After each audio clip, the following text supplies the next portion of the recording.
What we've learned from our schedule is that we've been in every situation. We've been up, we've been down, we've been in close games, we've been in everything really but an overtime game so far this year.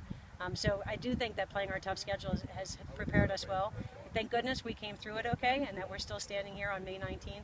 Because there was a time there that we kept taking our lumps and we were wondering when are we going to put it together and how's it going to look in the end. So how, just based on what I was overhearing in practice, how physical is Syracuse? Oh gosh, I mean Syracuse is one of the most physical teams. I mean they're big, strong kids. They use their sticks, for everything. Whether it's a loose ball, a draw, somebody going to goal, how they're going to goal. I mean they're going to be really rough. We'll bring out some long sticks to have to defend against or play attack against.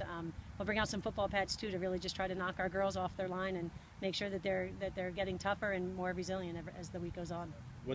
Is that the biggest challenge of this matchup? I think the biggest challenge is certainly their speed, athleticism, and how rough they like to play. I mean, it's if we handle it and don't retaliate and we stay in the moment and don't complain too much, I think we'll get the better of it.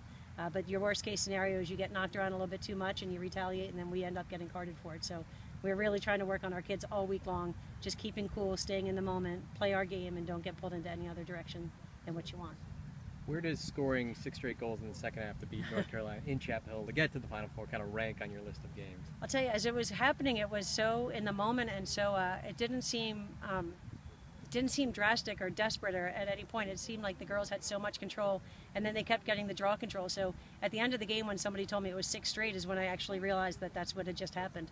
But they did it in such a methodical way and in such a dominant way with everybody really chipping in that it really didn't seem like we were going to run out of time. It was just more of a matter of what's the final score going to be. And is that something kind of, the schedule and the close games you guys have played this year that it just wasn't going to be unfamiliar because they're all close, tight games like that? Exactly. I think, so many games have come down to the last few minutes, so it was not surprising when Carolina made a run at it and brought the game within one. So I think, again, our schedule has been so tough.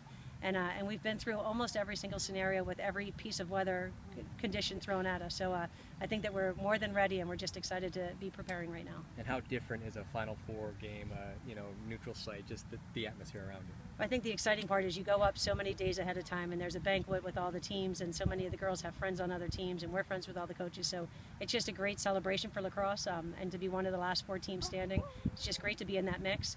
And then the Final Four does feel different because there's so many more little details that make the event even more special. So we're just excited to be a part of it.